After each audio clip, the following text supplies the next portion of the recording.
I want to share my journey and experiences that shaped who I am today.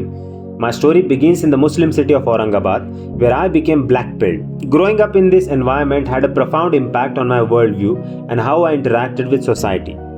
During my college years, something within me shifted.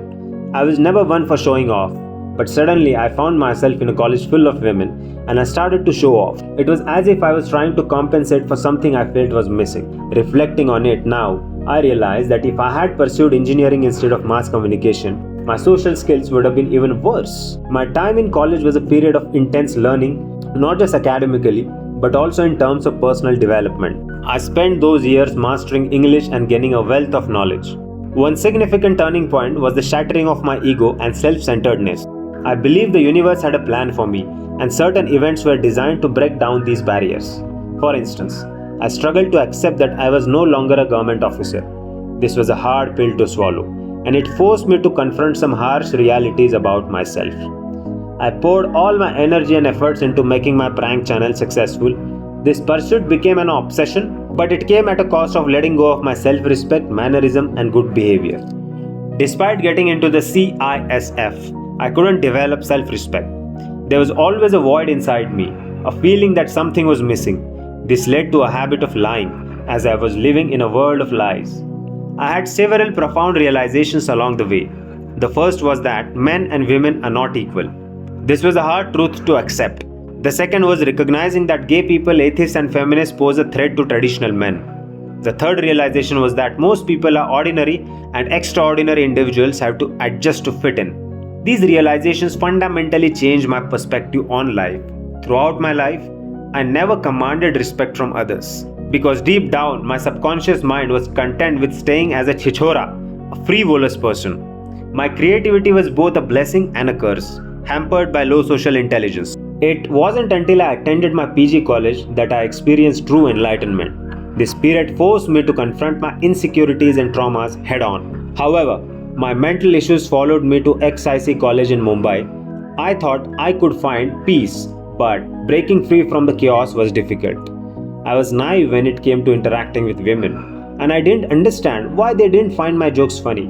It took me a while to realize that men and women are not the same, and this understanding altered my approach to relationships. I never played the status game. I used Redmi phones, wore whatever clothes I had, and focused on utility over appearance. But society often pulls you out of masculine frame, attempting to emasculate you. In my early 20s, I never chased girls. Instead, I tried to strike up conversations to improve my social skills, but I never pursued women actively. Spirituality lost its appeal to me over time. I realized I would never be a sinner, actively living life, than someone who just contemplates cosmic energy and waves.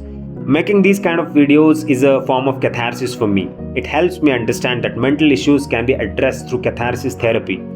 One of my biggest challenges was understanding why girls ran away from me and why I experienced such a scarcity of female companionship. I never knew how to carry myself properly. When I started to awaken to my true self, I lost many people in my life. The masks people wore began to fall off and I could see their true selves. This led to a profound sense of loneliness, something I had never experienced before. I found it increasingly difficult to relate to the people I once knew. I felt a strong need to move to another country as I no longer fit in where I was. Despite making significant positive changes in my life, redecorating my house and office, and improving my appearance, I still felt the need to leave. My behavior became a survival mechanism. I liked acting in ways that made it hard for anyone to define me. Anxiety became my default setting. Anxiety about success, societal interactions, being around with women, and not being good enough. This anxiety stemmed from a deep-seated concern about what people thought of me. I pretended not to care, but in reality, I cared deeply. I was a very nice person, sensitive and vulnerable with no boundaries. I didn't know how to maintain self-respect. I wish I had someone to guide me, someone to teach me how to protect my aura and enforce boundaries. I wish I understood that most people are highly impulsive and will cross limit if given the chance. In conclusion, my journey has been one of profound self-discovery and growth. It has been filled with realizations, challenges, and a constant struggle to find place in this world. Despite the hardships, I continue to learn and evolve, hoping to find a place one day where I truly belong.